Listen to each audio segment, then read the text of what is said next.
বৈচিত্র্যের মধ্যে ঐক্যের এই দেশ ভারত, যেমন আসমুদ্র হিমাচল, সেরকম আমাদের রাজ্য পশ্চিমবঙ্গ পাহাড় থেকে সমুদ্র। আমরা পাহাড়ে গিয়েছিলাম কেমন আছে বাংলায় সেখানকার মানুষের খবর জানতে। আজ আমরা সুন্দরবনে জল জঙ্গলের মানুষের কথা জানতে কেমন আছে বাংলায়।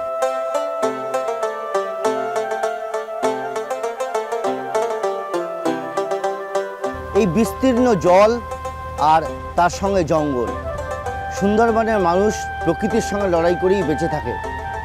আজ সেই লড়াইয়ের কথাই বলবো কেমন আছে বাংলায়।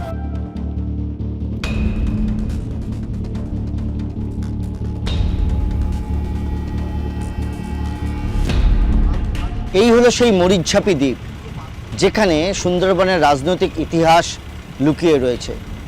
কেউ সুখ্যাতি করেন, কেউ কুখ্যাত করেছেন। বামপন্থীরা বলেন মরিচঝাপির বিকৃত ইতিহাস তুলে ধরা হয়েছে সাধারণ মানুষের কাছে, কিন্তু সত্যি ঘটনা কি সেটা কেউ প্রকাশ্যে আনেন না। এখানে উদ্বাস্তুরা এসেছিল, শরণার্থীরা এসেছিল, তারা বসবাস তৈরি করে। উল্টো দিকে কুমিরমারির সঙ্গে তাদের খুব ভালো যোগাযোগ ছিল। কুমিরমারির মানুষরা এখনও মনে করেন সেই সময় ব্যবসা বাণিজ্য ভালো হয়েছিল। কিন্তু সুন্দরবনকে ধ্বংস করার যে কথা প্রচারিত হয় সেটা কি পুরোপুরি ঠিক? আবার কেউ কেউ বলেন যে স্বরাষ্ট্র মন্ত্রক থেকে বলা হয়েছিল শরণার্থীরা এসে এখানে এমনভাবে জায়গা দখল করছে যা ভবিষ্যতে ভারতের নিরাপত্তার প্রশ্নে একটা খারাপ দিক। কিন্তু কি ঘটনা ঘটেছিল তা কখনো প্রকাশ্যে আসেনি। যদিও সেই মরিচঝাপি এখনও যে বর্তমান রাজনীতি তার মধ্যেও এটা যুক্ত রয়েছে। পেছনের এই জঙ্গলটা আসলে মরিচঝাপি। আমরা দাঁড়িয়ে কুমিরমারিতে। সুন্দরবনে কেমন আছে বাংলা যদি করতে হয় বা বুঝতে হয় বা জানতে হয়, তাহলে এই মরিচঝাপির কথা অবশ্যই বলতে হবে। কি ঘটেছিল, কেন ঘটেছিল, তার রাজনৈতিক ইতিহাস কি, তাৎপর্য কী, কেন এখনও উদ্বাস্তু সমস্যা নিয়ে আমাদের দেশে কথা হয়, আমাদের রাজ্য উদ্বাস্তু সমস্যায় ভোগে। অনুপ্রবেশকারী, উদ্বাস্তু, শরণার্থী কোন কথাটা দিয়ে বিচার করবেন, এই সমস্ত কিছু নিয়েই আমরা কথা বলছি এই মরিচঝাপির প্রান্ত থেকে। কুমিরমারি তো এটা, উল্টো দিকে মরিচঝাপি। সেই সময় যখন শরণার্থীরা এসেছিল আপনার মনে আছে? কি করেছিল ওরা এসে? বন জঙ্গল গাড়ি বসবাস করতো। কিছুদিন পরে তারা এসে পুরে আবার উল্টো পাল্টার লোক এসে তাদের তুলে নিয়ে গেল। রাতে রান্নি দিনই মাছ ধরে করে ডেঙ্গা হামলা করে নিয়ে গেল। সে ওরা ওই ওপারে খেয়া পড়তো এখানে একটা আর ওখানে একটা। আচ্ছা, খেয়াগুলো বন্ধ করে দিয়েছিল। না খেয়ে দিয়ে ওরা ওই চ্যাঙা ফ্যাঙা নিয়ে আসতো। মানে চ্যাঙা মানে কি বলে, ওই গরান গাছ কেটে হুল করে এইভাবে পুলিশের গায়ে ছুঁড়ে মারতো, পুলিশের ঢাল দিয়ে ঠেকাতো, আর কাঁদুনি গ্যাস বা ওই টিয়া গ্যাস এগুলো ফাটাতো ওদের দূর সরিয়ে দেওয়ার জন্য। তারপর রাত্রে ওদের লঞ্চ করে নিয়ে সব বাইরে গেল। তারপরে আমাদের বলছে বাইরে বেরোবেন না। আমরা ওখানে গিয়েছিলাম, বাইরে বেরোবেন না, তোমার ছুটে এসে বেরিয়েছি। তারপর গুলি চালিয়ে আমাদের মিনিমুন্ডা ভূষণ সর্দারের ওই স্ত্রী ওকে গুলিতে পুড়ে গেল। আর ওদিকের ওই শরণার্থীরা কতজন মারা গেল ওইটা আমরা দেখতে পাইনি। হ্যাঁ, দেখতে পাইনি, তখন ভয়তে চলে আসি। এই ডিফুজদের মেরেছে, মানে পুলিশ এসে, হ্যাঁ, তখনকার পুলিশ এসে মেরেছে, মেরে তাদেরকে কেটে বস্তা ভরে নিয়ে গেছে, ডুবিয়ে মেরে ফেলেছে, এরকম দেখা গেছে। সেই সময় তো আপনি খুব ছোট, স্মৃতি। 8 বছর বয়স। হ্যাঁ, মানে আপনি মানে এরা কি শুনেছেন যে এরকমভাবে মারধর করেছে না, শুনেছি কি, চোখে দেখেছি। কিরকম দেখেছেন? ওই বলছে না আমাদের মাঠের সামনে মাঠ ছিল, হ্যাঁ, মাঠে ওদের তাড়িয়ে ধরে ডুবিয়ে মেরে ফেলেছে। তাই? হ্যাঁ, একদম চোখে দেখা। আচ্ছা। তারপরে পান গাছের গায়ে বাসকে বড় রামদা দিয়ে কেটে বস্তায় ভরেছে। একটু এইসবগুলো চোখে দেখা। এতটা ভয়ঙ্কর? হ্যাঁ, এত ব্যাপক ভয়ঙ্কর ছিল। আচ্ছা। মরিচঝাপির বড় বাজারটা করেছিল ঠিক ওই কর্নারটা সরে হচ্ছে। আচ্ছা, আরও আগে। হ্যাঁ, মানে এই যে পুরো দ্বীপটা, এ দুইটা পুরো তো মরিচঝাপি ছিল। আচ্ছা, মানে ওরা এসে বসবাস করেছে। আচ্ছা। আর ওই ঠাকুর ঘর দেখা যাচ্ছে, হ্যাঁ, ঠিক ওই সোজাই ওরা খেয়া পারবার আরও জায়গা ছিল। ওখানে তো বাঁধটাও দেখা যাচ্ছে। হ্যাঁ, আচ্ছা, ওখানে বাঁধটা তৈরি করে নিয়েছিল এইরকম আমরা যে বাঁধের রাস্তায়। এই বাঁধটা তৈরি করেছিল ওরা। তার আগে ওটা আমি ঠিক বলতে পারবো না। আচ্ছা, ওটা নারকেল গাছ বা ফলের গাছ টাছ সব পুঁতেছিল, হেক্টর হেক্টর করে বাঁধ করেছিল। আচ্ছা। এখনও ভিতরে আছে তো সেসব বাঁধ। এখন তো আর কেউ যায় না, না? না, এখন ওই নোনা আছে, এই গাছ, গেঁহু গাছ, গরম গাছ, মান গাছ, এইসব হয়ে গেছে। আমার বাড়ির কাছে রামপুর হাট, সেখান থেকে একটা সরু নদী গ্রামের ভেতর দিকে জল নিকাশির জন্য বয়ে যায়, পিঁপড়েখালি নদী। ওই নদীর ভেতরে প্রচুর ছোট ছোট ছোট ছোট নৌকো, গরান কাঠের ছোট ছোট সুচালো গরান কাঠ জড়ো করা, মানে সেইটা দিয়ে বোধহয় ছুঁড়ে মারবে টারবে ইত্যাদি এইরকম ধরনের অনেক নৌকো ভেতরে ঢুকেছিল। আর আমরা এপারে দাঁড়িয়েছিলাম, রামপুরের পারে সন্দেশখালী, আর তার এপারে বাসন্তী। পুলিশ ছিল অনেক, লঞ্চে পাহারা দিচ্ছিল, ওরা ওই ভেতরে ঢুকে পড়েছিল। তারপরে রামপুরের বাজারে কেন জানি না পেঁয়াজ কি কাজে লাগে, প্রচুর পেঁয়াজ, মানে সেদিনে বাজারে আমরা কেউ পেঁয়াজ কিনতে পারিনি, প্রচুর পেঁয়াজ ওখান থেকে তারা কিনে নিয়েছিল বাজারের দোকান কাছ থেকে। তারপর সামনাসামনি যে কোনো গলিগালা হয়েছে তা জানি না, তবে আমাদের গ্রামের ভেতর দিয়ে অনেক মানুষকে আমরা পালিয়ে যেতে দেখেছি ক্যানিংয়ের দিকে মুখ করে, কলকাতার অভিমুখে, মানে নৌকো টোকো ছেড়ে দিয়ে। এই জঙ্গলটা হচ্ছে মরিচঝাপি। আমরা দাঁড়িয়ে রয়েছি ঠিক তার উল্টো দিকে কুমিরমারিতে। এই বিশাল নদীটা দেখছেন, এটা সাঁতরে বহু মানুষ পুলিশের তাড়া খেয়ে এই কুমিরমারিতে এসেছিল এবং তারপর সেখানে গুলি চলে 13ই মে 1979। মরিচঝাপির ঘটনার সময় মেনি মুন্ডা তিনি নিহত হয়েছিলেন পুলিশের গুলিতে। সেই সময় কি কি ঘটনা ঘটেছিল এমন একজনকে আমরা পেয়েছি, যার কাছ থেকে জেনে নেব। মনে আছে আপনার সেই সময়কার ঘটনা? হ্যাঁ, মিনিমাম কি হয়েছে? এই তো বাড়িতে। আচ্ছা, ওই ওপারের থেকে হচ্ছে শরণার্থীরা এসে মানে মানে কোন দিকটা? এই দিকটা? ওই হচ্ছে সুন্দরবন থেকে এসে ওই চিঙা টেঙা ফেলে মারতেছে। হ্যাঁ। হ্যাঁ, পুলিশের যখন চিঙা ফেলে মারা দা বলক নিয়ে ওর ওপর তো সাঁতার দিয়ে সব পেপার এসে এসে ওই পুলিশের যখন ওই চিঙা দা বলক নিয়ে যান তখন পুলিশ গুলি করেছে। মেনুমুন্ডার বাড়ি থেকে এই রাস্তার ওপরে এখানে পুলিশ সব ওই দিক থেকে যাইছে, এখানে গুলি করে আর ওই শরণার্থীরা তখন সব নিচে দা বল্লভ নিয়ে সব এখান থেকে গুলি করে তো ঘর ফুঁড়ে গিয়ে লেগেছে। ঘরের দেওয়াল ফুঁড়ে গিয়ে লেগেছে গুলি? এখানে কতটা ভয়ঙ্কর সেই সময় আপনি দেখেছেন? বিশাল মানে কারা পুলিশকে আক্রমণ করেছিল নাকি পুলিশ এসে ওদেরকে জোর করে তুলতে যায়? পুলিশ আক্রমণ মানে পুলিশের ওপর ওরাই মানে চিঙ্গা দা বল্লভ নিয়ে এসে মানে এ করছে। তার আগে পুলিশও কি তার আগে টিয়ার গ্যাস চালানো? হ্যাঁ, টিয়ার গ্যাস তার আগে চালিয়েছে, তা রক্ষা করতে পারেনি। তখন আবার দা বল্লভ ওই আচ্ছা, ওপার থেকে তুলে নিয়ে আসছিল, ওপার থেকে সাঁতার দিয়েই এসব। আচ্ছা, মানে এই নদীটা পার করে? ওপার থেকে সাঁতার দিয়েই এসব। এত বড় নদী পার করে সাঁতার দিয়ে? আচ্ছা, ওখানে কি কি তৈরি করেছিল ওরা? তৈরি করে হলো পাম্পটি কারখানা করেছিল, ইটের কারখানা করেছিল, মানে বাজারঘাটের জন্য একটা বড় বাজার করেছিল। হ্যাঁ, এখান থেকে ওই পারে এসেছিল, ওই লক্ষ্মী বসু নিয়েছিল, এনে আবার এই সরকার থেকে আবার গুলিগোল্লা করে আবার তুলে নিয়ে গেল তাদের। বাবা, আপনি দেখেছেন তখন? মানে এখানে কত পুলিশ এসেছিল তখন? ওরে বাবা, ওদিকে ওই বুধবার বাজার না, আর ওই ধারে ওই পর্যন্ত এইখান থেকে লঞ্চ বোট ভর্তি, তাদের যখন তুলে নিয়ে যায়। আচ্ছা, তো তারপরে কি গুলি টুলি করলো নাকি? গুলি করেই তো তুলে নিয়ে গেল। এই ভালোমুখী ওদের বলেছিল যে তোমরা অটো উঠে চলে যাও, তোরা সুন্দরবন ছাড়বে না, ওরা এখানে থাকবে, থাকতে দেয়। একটা কথা বলা হয় যে এখানে যে শরণার্থী বা উদ্বাস্তু মানুষরা তারা এসছিলেন, তাদেরকে আসতে বলা হয়েছিল এবং পরবর্তী ক্ষেত্রে তাদেরকে এখান থেকে উচ্ছেদ করা হয়। সেই নিয়ে প্রচুর গল্প আছে, কেউ শয়ে শয়ে লাশ দেখে। আমাকে একটা জিনিস বলুন, সেটা হচ্ছে মানুষকে বসবাস করা, সুন্দরবনের এতগুলো দ্বীপে এত মানুষ বসবাস করছে, সেই মানুষগুলোকে তোলা কি সুন্দরবন রক্ষার জন্য জরুরি ছিল? আপনার কি মনে হয়? সরকারের তো একটা নীতি ছিল। আমি জানি না সঠিক, যে মানুষকে যদি বসতি দিতে হয়, এর আগে বাংলাদেশের মানুষকে বসতি দেওয়া হয়েছিল ঝড়খালিতে। সরকার আগে তাদের ওখানে ক্যাম্প করে রেখে মেডিসিন, জল, খাদ্য ব্যবস্থা করে জঙ্গল কিছুটা হাসিল করে নিয়ে তাদের বসতি ব্যবস্থা করে দিয়েছিল। এখানে হঠাৎ করে যে একেবারে রিজার্ভ ফরেস্টের একটা জায়গায় বসতি দেবে, কোনো পরিকল্পনা নেই, কিছু নেই। আমি জানি না কে বা কারা পাঠিয়েছিল। তাহলে সরকারের পরিকল্পনা নেই, অথচ এসে বসবাস করতে চলে এলেন, এটা হয় কী করে? সুতরাং এটা পরিকল্পনাবিহীন। যারা এসেছিলেন এই কারণে তারাই আবার ফিরে গেছে।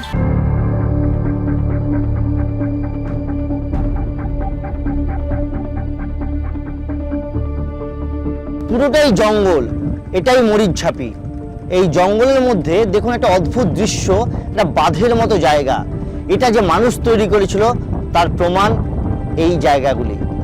এখনো বোঝা যাচ্ছে এখানে একসময় মানুষ বসবাস করত। বাঁধ তৈরি করে তাদের জল যাতে না ঢোকে, নোনা জল যাতে না ঢোকে, তার জন্য ব্যবস্থা করা হয়েছিল। এখানে তারা রুটির কারখানা, ইটভাটা, বাজার সবই নাকি তৈরি করেছিল। তারপর সেই ঘটনা 13ই মে 1979, ভয়ঙ্কর সেদিনের ঘটনা। এখনো বহু মানুষের মনের মধ্যে রয়েছে, বহু প্রত্যক্ষদর্শী রয়েছেন। কিন্তু সত্যি কি, কে তাদের নিয়ে এসেছিল, কেন তাদের আনা হয়েছিল এবং কারাই বা তাদেরকে এখান থেকে তুলে দেওয়ার জন্য এত মরিয়া হলো, সেটা এখনো স্পষ্ট নয়। তো প্রশাসনের ভূমিকা, সেই সময় সরকারের ভূমিকা, তা আজও প্রশ্নের মুখে।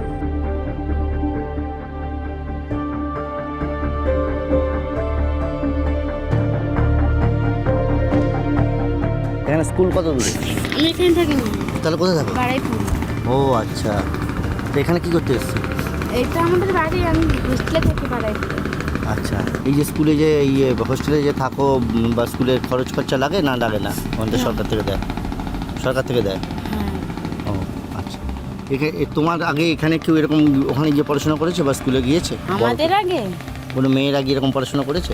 না, আমরা এখান থেকে প্রথম বাইরে গেছি।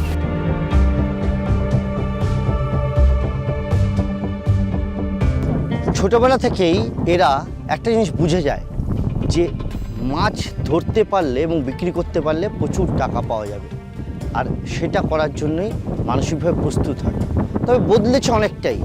এই যে জল জঙ্গলের সঙ্গে লড়াই করে বেঁচে থাকা, তার মধ্যে শিক্ষারও প্রভাব এসছে, যে কারণে আদিবাসী পরিবারের মেয়েকে এখান থেকে পাঠানো হয় হোস্টেলে পড়াশোনা শেখানোর জন্য।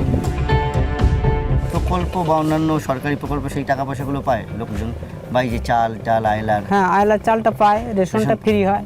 আচ্ছা, আর এমনি যে অন্যান্য যে লক্ষ্মীর ভাণ্ডার বা কিছু? লক্ষ্মীর ভাণ্ডার হয়, লক্ষ্মীর ভাণ্ডার পাচ্ছে, বা কৃষক বন্ধু হচ্ছে। আচ্ছা, এখানের এই যে প্রকৃতিটা একটা বিশাল টাকা পয়সার উপার্জনের জায়গা, প্রকৃতির অফুরন্ত ভাণ্ডার, সেটা কতটা এখানকার মানুষের প্রভাবিত করে? না, এখানকার এই মৌলিরা গেছিলো মধু কাটতে, ওরা যা কিছু পেয়েছে, খরচপাতি উঠেছে, কারো লস হয়ে গেছে, এরকম অবস্থা। আর এমনি যে মাছ ধরাটা এই বাগদার মিনটা ধরছে এখন বর্তমানে, জঙ্গলে আছে কাঁকড়া মাছ ধরে পাস করে ওই সরকারি অনুমতি নিয়ে। মানে খাওয়া পড়াটা কোনো প্রকারে হয় না। খেয়ে মানুষ মরছে না, দুমুঠো খেতে পাচ্ছে, কারণ চাষবাস হচ্ছে, মানুষ দুবেলা দুমুঠো খাদ্য পাচ্ছে।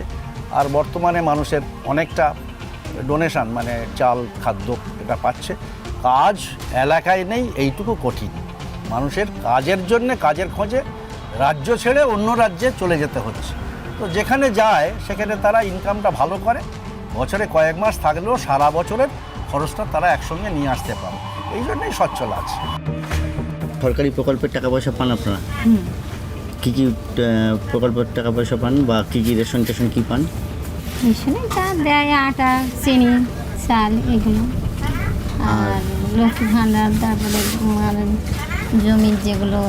আচ্ছা, এখানে মহিলারা প্রচুর দোকান দেখছি, একের পর এক দোকানে মহিলারা রয়েছে, সব মহিলারা এখানে কাজ করে না? বাড়ির কাছে দোকানপাট সব রকমই, নদীতেও যায় সবাই, মাছ শাক ধরে, কাঁকড়া ধরে, সবাই ওই পক্ষে দুজনে কাজবাজ করে, কারণ এই ছাড়া তো আমাদের কোনো কাজ পাবো না। এখন উন্নতি হচ্ছে আস্তে আস্তে, আগে এতটা উন্নতি ছিল না, এখন যত বছর যাচ্ছে দিন যাচ্ছে উন্নতি হচ্ছে। কি কি উন্নতি দেখছেন? হ্যাঁ, যেমন কারেন্ট, রাস্তাঘাট, গাড়ি, সব রকম উন্নতি হচ্ছে। আপনারা একটা উন্নয়নের চেষ্টা করেছিলেন, সেটা কতদূর কার্যকর করতে পেরেছেন বা কী অবস্থা রয়েছে? সময় বেশিসে যতটা করা উচিত ছিল ততটা আমরা করতে পারিনি, কারণ আমাদের হাতে অনেক সময় পেয়েছিলাম।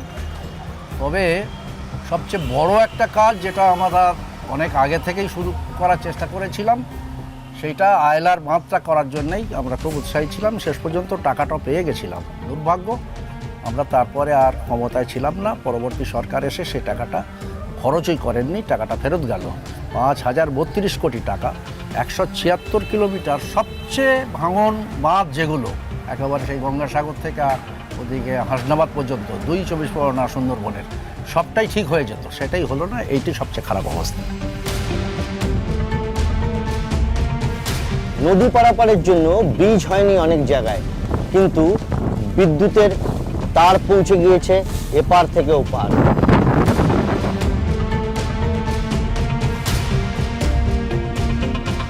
যেখানে ব্রিজ করা সম্ভব হয়েছে সেখানে ব্রিজ করা হয়েছে, যেখানে ব্রিজ করা হয়নি সেখানে এরকম রোরো ভেসেল করা হয়েছে, অর্থাৎ বড় নদী পারাপারের জন্য, গাড়ি নিয়ে পারাপারের জন্য এই ব্যবস্থা। সুন্দরবনের যে ছোট ছোট বিভিন্ন দ্বীপ আছে সেই দ্বীপগুলোকে সংযুক্ত করার একটা প্রয়াস ইতিমধ্যে শুরু হয়েছে।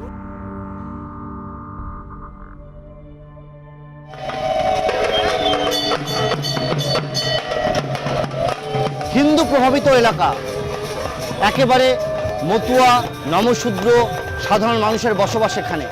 সেই মানুষগুলির কাছে এখানে অভিমানের প্রশ্ন।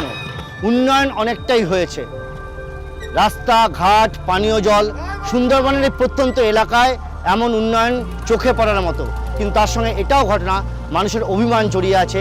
সেই অভিমান যে হিন্দু মানুষদের নাম বাদ যাওয়া নেই।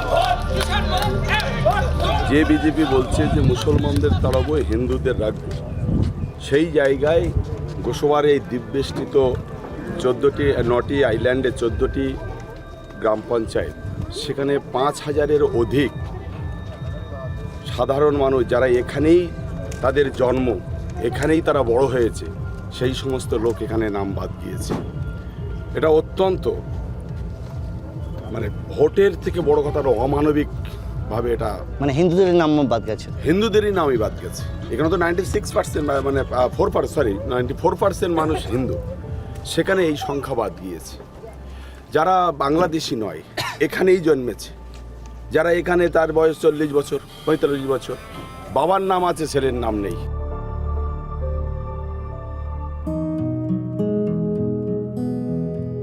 স্যার হ্যামিল্টনের সমবায় পদ্ধতির কথা শুনে মুগ্ধ হয়েছিলেন রবীন্দ্রনাথ। তিনি জেনেছিলেন বা বুঝেছিলেন যে সমবায় পদ্ধতি একটা গুরুত্বপূর্ণ জিনিস সমাজের উন্নতির ক্ষেত্রে। সেই কারণে তিনি এখানে এসেছিলেন 1932 সালে। 30 এবং 31শে ডিসেম্বর তিনি এখানে ছিলেন। স্যার ড্যানিয়েল হ্যামিল্টন সমবায় কৃষি ভাণ্ডার গড়ে তুলেছিলেন, ব্যাংক গড়ে তুলেছিলেন, স্কুলগুলো এমনকি তার সেই সময় গড়ে উঠেছিল। এই রাঙ্গাবলী হাই স্কুল তার আগেই উঠেছিল এখানে। গোসাবা হাই স্কুল প্রথম 1929 সালে খুব সম্ভব। তারপরে রাঙ্গাবলী হাই স্কুল হয়েছিল, সাতজিলে হাই স্কুল হয়েছিল। সে সবই কিন্তু ওই সমবায় আন্দোলনের পথ ধরেই। কিন্তু আর্থিক উন্নতি তো অবশ্যই হয়েছিল, তখন মানুষ কিন্তু সেই সমবায় থেকে ঋণ নিতে পারত, আবার সময়ে শোধ দিতে পারত। আবার কি এমনকি ধর্মগোলা বলে একটা গোলা ছিল, সেও সেখানে সমস্ত কিছু জমা থাকতো। আবার তার প্রয়োজন মতো সেই ধর্মগোলা থেকে শস্য, খাদ্যশস্য নিতে পারতো, ধার নিতে পারতো। আর রাস্তাঘাট সেও কিন্তু সমবায়ের মাধ্যমে গড়ে উঠত। গোসাবাতে সমবায় শক্তির বহিঃপ্রকাশ দেখে রবীন্দ্রনাথ মুগ্ধ বিস্ময়ে বলেছিলেন, স্বদেশী সমাজের যে স্বপ্ন একদিন দেখেছিলাম, এখানে তার পরিপূর্ণ রূপ দেখতে মুগ্ধ হলাম। সমস্ত ভারতবর্ষের আদর্শ হোক গোসাবা। এখানে হ্যামিল্টন সাহেব নোট চালু করেছিলেন, অর্থাৎ বিনিময় প্রথার সেই পর্যায়ে এখানে গোসাবার জন্য আলাদা একটা কারেন্সি চালু ছিল। একদম ঠিক, সেটা কিন্তু বাসন্তী বা অন্য কোথাও গেলে কিন্তু ওই টাকাটা চলতো না। এটা এই গোসাবার মধ্যে, দ্বীপের মধ্যে ওটা চলতো, 1 টাকার নোট চালু করেছিলেন। সুন্দরবনের কথা বলতে গেলে গোসাবার সমবায় সমিতির কথা বলতেই হয়। অদ্ভুত ব্যাপার, এ রাজ্য নাকি সমবায় আন্দোলনের পথিকৃৎ, অথচ এই গোসাবায় এক সময় এই সমবায় আন্দোলন বা সমবায় ব্যবস্থা ধ্বংস করেছিল নাকি বামেরাই, অন্তত এখানকার মানুষজন তাই বলছেন। প্রচুর গাছপালা ছিল আমাদের এখানে, বাগান বাড়ি, কেটে তছনছ করে দেয়। আর বাড়ি ঘর ভেঙে তছনছ। বাবাকে তৈরি করেছে, তারপরে না পেরে বাবা রাগটা কি ছিল? এটা তো আপনার বাবা তো সমবায় কোঅপারেটিভ কেন করবে? এরা মালিক কেন? মালিকটা কেন? এরা এই সম্পত্তিটা এদের কেন? এদের ক্ষোভ হচ্ছে মালিকানাই ক্ষোভ। কোঅপারেটিভটা ক্ষোভ না, ক্ষোভ হচ্ছে মালিকানা ক্ষোভ। এরা সব দখল করে নিচ্ছে। ওটা তো স্টেটের সার্টিফিকেট কাগজ কলমে, ওরা সেটা মানতে চায়নি। তারপর কেস ফেস চললো, বহু লোকের জমি টমি চলে গেল, রাইস মিলটা দখল হয়ে গেল। ওরা রাইস মিলটাকে পরে মহিলা সমিতির নামে করলো। আর কাগজ তো সব নষ্ট করে দিয়েছে। রাজনৈতিক বদল ঘটেছে, কিন্তু সুন্দরবনে এখনও এই কোঅপারেটিভ সোসাইটি বেঁচে রয়েছে। 1950 সাল থেকে এখানে যে বাড়িঘরদোর রয়েছে, মানুষজন রয়েছেন, তারা এই সমবায় সমিতির সদস্য।